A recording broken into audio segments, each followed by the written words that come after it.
자, 어제 미국에서 2조 달러가량의 경기부양책 방안이 소개가 됐음에도 불구하고 오늘 달러는 반등하고 있습니다.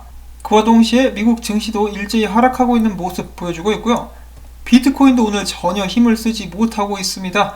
한때 34,000불대까지 하락했었던 비트코인, 지금은 안간 힘을 쓰면서 35,673불대를 유지를 해주고 있습니다. 자, 어제 잠깐 알트코인들의 분위기가 정말 좋았었는데 지금 비트코인이 떨구면서 완전히 다 망쳐버렸죠. 정말 좋다 말았던 그런 순간이었다라고 볼 수가 있겠습니다. 자, 그런데 위기는 여기서 끝이 아닌 것 같습니다. 지난 1시간 동안에 무려 13,301개 비트코인이 거래소들로 몰려 들어갔다는 것인데요. 한 가지 흥미로운 것은 대량으로 이동한 비트코인의 92%가 코빗으로 흘러 들어갔다는 것입니다. 자, 코빗 대한민국의 거래소 아니겠습니까? 이거 한국 부자 고래들이 비트코인을 던지는 것이냐, 아니면은 이 중국의 검은 손들이 한국의 거래소들을 많이 사용한다라고 하죠. 만약에 그것이 사실이라면은 중국 쪽의 자금이 한국의 거래소들을 통해서 좀 덤핑을 하려고 준비를 하고 있는 것일 수도 있겠다라는 생각도 드는데, 이러한 움직임 때문에 크립토 퀀트에서는 당분간 하방 리스크에 주의해야 될 것이다 라고 사람들에게 전했습니다. 요즘에 외국 쪽 트위터 커뮤니티에 가보면은 아시아 세션, 그러니까 이 아시아 쪽에서 거래를 시작하게 될 때는 항상 덤핑이 나오더라, 아시아 투자자들이 계속해서 비트를 던지더라 라고 하면서 우스갯소리가 돌고 있는데요. 지금 이렇게 흘러들어간 비트의 양을 보면 좀 살벌하기 때문에 부디 큰 하락은 나오지 않기를 바라봅니다. 자, 그 다음 오늘 첫 번째 소식은 최근에 폴카 댄스를 추면서 신나게 급등하고 있는 폴카닷에 관련된 소식인데요. 이 폴카닷 같은 경우는 2017년 이오스 급등과 비슷하다라는 견해가 또 있다라고 합니다. 그러면서 코인데스크는 이야기하기를 일부 아시아 트레이더들이 폴카닷을 이용해서 비트코인의 미래를 예측하고 있다라는 설도 돌고 있다라고 하는데요. 이더리움과 더 나은 확장성과 사용자 경험을 제공한다는 폴카닷은 이더리움을 대체할 수 있는 유망한 프로젝트로 평가를 받고 있다라고 합니다. 자, 그전에는 이오스가 한때 이더리움 킬러다라고 불리면서 급등했었던 그런 모습들이 있었다라고 하는데 최근 폴카닷과 좀 겹치고 있다라고 하네요. 자, 그런데 폴카닷 같은 경우는 이더리움을 대체한다라고 이야기하지 않았죠. 이더리움과 함께 더불어가지고 다른 프로젝트들을 연결시키고 공생할 수 있는 생태계를 만들기 위해서 노력하고 있다라고 폴카닷의 창업자는 이야기를 한 바가 있습니다. 자, 그리고 폴카닷 같은 경우는 지속적으로 폴카닷 블록체인을 발전시키기 위한 생태계 시스템 개발 프로젝트가 무려 21개, 그리고 여기에 유치된 자금만 5,200만 달러라고 합니다. 그렇기 때문에 지속적인 발전과 함께 유망한 미래를 또 한번 기대를 해볼 수가 있는 것이겠죠. 자, 그 다음엔 어제 다시 한번 전고를 돌파해버렸었던 체인링크에 관련된 소식인데요. 크로스 체인 스왑 옥션 프로토콜 풀지가 체인링크에 BRF 기술을 적용한다라고 하고, 그 다음에 이더리움 기반의 합성 레버리지 토큰을 개발하는 신랩 디파이가 체인링크의 가격 지표를 활용한다라는 소식이 나왔었는데요. 지금도 이 전체 암호화폐 시장이 좀 기운이 빠진 가운데서도 가장 많이 힘을 내고 있는 것이 이 체인링크라고 볼 수가 있겠습니다. 체인링크 같은 경우는 그동안의 소식도 굉장히 많이 나왔었는데, 저번에 체인링크가 이 5달러 근방의 전고를 돌파하고 나서 20달러까지 올라갔었던 것을 감안을 해본다면은 이번에 다시 한번 전고를 돌파했을 때 어디까지 갈 수 있을 것인가, 많은 사람들이 계속해서 엄청난 기대를 하고 있다라고 합니다. 과연 이번에도 체인링크는 높게 올라갈 수 있을까요? 근데 비트코인이 떨어져 버리면은 전부 다 말짱 도루묵이 될 가능성도 배제할 수는 없겠습니다. 자, 그 다음에 코인베이스에서 알려드립니다. 암호화폐 신규 상장 확대를 위한 새로운 서비스를 출시했다. 이 새로운 서비스의 이름은 에셋허브라고 하는 것인데요. 암호화폐 프로젝트 신규 상장 신청 창구를 넓히는 시책이라고 합니다. 그러니까 한마디로 더욱더 많은 암호화폐들을 적합하다면은 상장을 하고 싶다라고 이야기를 하고 있는 것이죠. 최근에 불장이 시작되게 되면서 코인베이스도 굉장히 많은 돈을 벌었을 것으로 예상을 해볼 수가 있겠는데요. 이 물 들어왔을 때 노저하라. 이전에는 새로운 코인 상장을 굉장히 꺼려 했었던 코인베이스가 돈 맛을 보고 나더니 좀 많이 변했다라는 것을 알 수가 있겠습니다. 자, 그와 동시에 코인베이스 같은 경우는 이번에 채굴 소프트웨어 제공 및 채굴 기업인 타이탄에 공개하지 않은 금액을, 그러니까 엄청나게 많은 돈이라고 예상을 해볼 수가 있겠는데요. 투자를 진행했다라고 합니다. 암호화폐 거래소를 넘어서 이제는 채굴 쪽까지 투자를 진행하고 있는 코인베이스였고, 그 다음에는 신세틱스에서 메인넷인 카스토르, 하마터면 카스테라라고 발음을 할 뻔했는데 이 카스토르 버전을 출시했다라고 합니다. 내용은 그게 답니다. 출시했대요. 참 잘했어요. 자, 그 다음에 골드만삭스 임원 출신이자 리얼비전 TV의 창업자이자 CEO인 라울 팔씨가 이야기하기를 나는 이더리움 보유량을 늘리고 있다.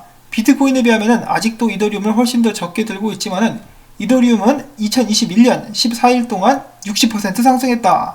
아주 마음에 들어. 이더 춤의 고고싱이라고 이야기를 했다라고 하는데요. 참고로 라울 팔씨 같은 경우는 앞으로 10년 안에 이더리움이 비트코인의 시가총액을 뛰어넘을 수 있을 것이다 라고 예측을 하기도 했었습니다. 자, 그와 동시에 이더리움에 관련된 흥미진진한 소식들이 계속해서 나오고 있는데요. 문락캐피탈의 매니징 파트너는 비트코인과 비슷하게 이더리움 역시 이전 고점인 1,400달러를 일단 뚫기만 하면 2주 안에 3,000달러 이상까지 상승하게 될 수 있을 것이다 라고 이야기를 했습니다. 그 다음에 이더리움 물량에 관한 심상치 않은 움직임도 일어나고 있다고 하는데요. 어제를 기준으로 해가지고 48시간 만에 무려 물량 27%가 줄어들기도 했었다라고 합니다. 한마디로 이제 거래소에서 사람들이 이더를 사서 출금을 시켰다라는 것인데요. 너겟 뉴스의 알렉스 산더스 같은 경우는 이런 속도로 이더리움이 출금이 계속되게 된다. 그러면은 앞으로 10일 후면은 거래소 내에는 이더리움이 동날 것이다 라고 예측을 하기도 했었습니다. 지금 한마디로 마트에서 라면 사재기 하듯이 이더리움 사재기가 성행하고 있다는 것인데요. 이런 상황에 대해서 유명 암호화폐 분석가 라이크 데이비스는 이야기하기를 이더리움 고래들이 지난 며칠 동안 30억 달러어치의 이더리움을 매수한 뒤 거래소 밖으로 출금을 시켰다라고 전달을 했었고, 또 다른 분석가 알렉스 손더스 같은 경우는 자신의 의견을 이야기하기를 이더리움 장투자들의 의견을 들어보면은 그들은 이더리움을 5,000달러, 10,000달러, 20,000달러 정도에 팔려고 생각을 하고 있기 때문에 한 2,000달러까지 갈지라도 팔지 않을 것 같다라고 이야기를 하기도 했었어요. 그리고 또한 지금 현재 이더리움 사토시 차트가 예사롭지 않다라고 많은 분석가들이 이야기를 하고 있는데 이 거대한 역 헤드앤숄더가 그려지고 있다. 2021년도에는 이더리움이 비트코인을 훨씬 더 앞지르면서 좋은 성적을 낼 수 있을 것이다 라고 많은 사람들이 기대를 하고 있습니다. 저 같은 경우도 작년부터 이더리움이 조만간에 떡상하게 될 것입니다 라고 노래를 불렀었는데 지금 많이 올라왔죠. 그래도 전고 근처까지 왔기 때문에 조만간의 지속적인 상승을 기대를 해봐도 전혀 무리가 아닙니다.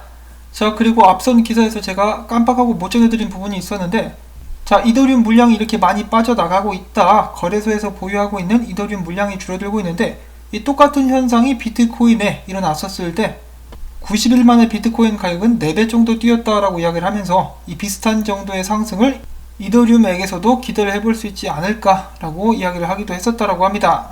자, 그렇지만은 앞서서 이 체인링크와 비슷하게 비트코인이 좀 중심을 잘 잡아줘야 전구를 일단 뚫을 수 있는 기반을 마련할 수가 있겠죠.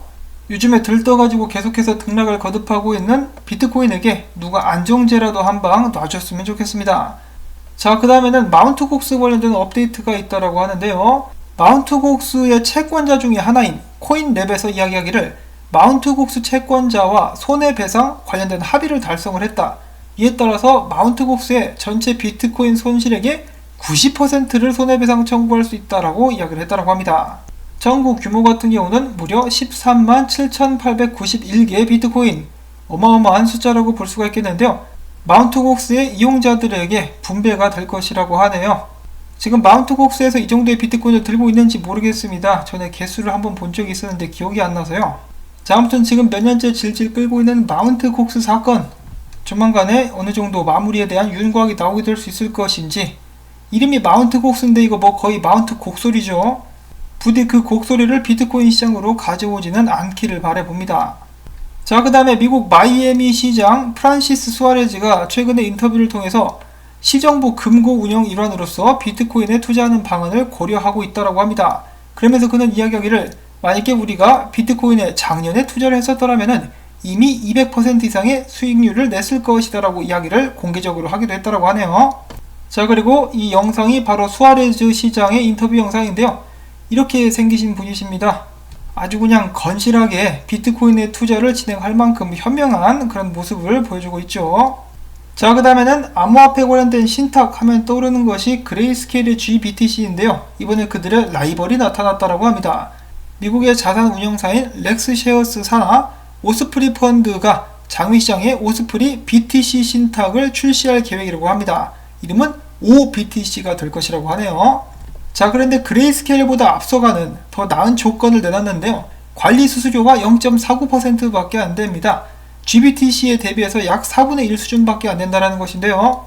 수수료를 낮춤으로 해서 경쟁력 강화를 꾀하고 있는 것은 아닌가라는 생각을 해보게 됩니다. 자, 그 다음에는 비트코인 분석 관련된 소식들로 들어가 보도록 하겠는데요. 미국에 잘 알려진 투자 전문사인 구겐하임 파트너스의 최고 투자 책임자가 최근에 이렇게 이야기를 했다라고 하네요. 자, 이거 비트코인에 대한 인기가 너무 높아져가지고 이 열기가 거의 열광으로 변했고 투기성이 짙어짐에 따라서 조만간에 단기 조정이 올 것 같다. 사실 이미 조정은 왔다라고 볼 수가 있겠는데요. 지금보다 더 떨어지느냐, 그것이 관건이라고 볼 수가 있겠죠. 자, 그런데 여기서 단기 조정에 관련된 의견보다 더 중요한 것이 있는데 그는 추가적으로 덧붙이기를 정말 흥미롭다. 솔직히 말하자면 미국 정부는 파산했고 연방준비제도도 파산했으며 언젠가는 비트코인이 40만 달러가 될 것이라고 여전히 믿고 있다는 것입니다. 그렇기 때문에 정말 비트코인이 크게 조정을 받는다면 이 사람들은 어떻게 할까요? 밑에서 비트코인을 쓸어 담지 않을까라는 생각을 해봅니다. 자, 일단 비트코인의 상황은 이렇습니다. 최근 고점을 찍으면서 이 거대한 삼각수렴을 다시 한번 형성해 나가고 있는 비트코인이라고 볼 수가 있겠는데요.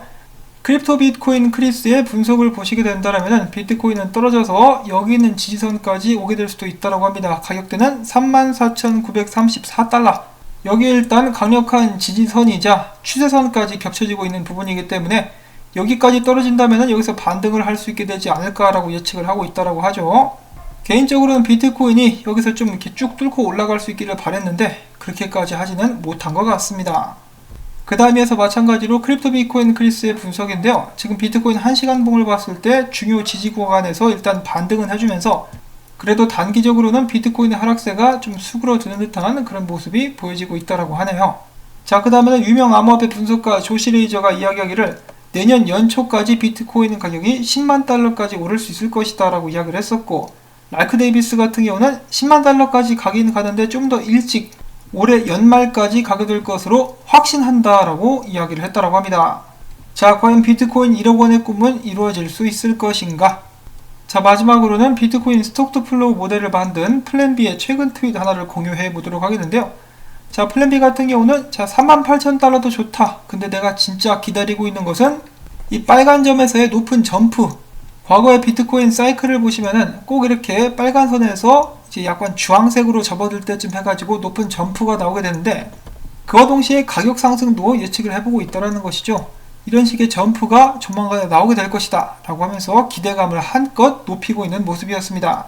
그냥 지금 바로 점프해서 10만 달러 가면 안 되겠니? 자, 아무튼 이렇게 해가지고 오늘도 저는 준비한 소식들을 모두 전해드릴 수가 있었는데요.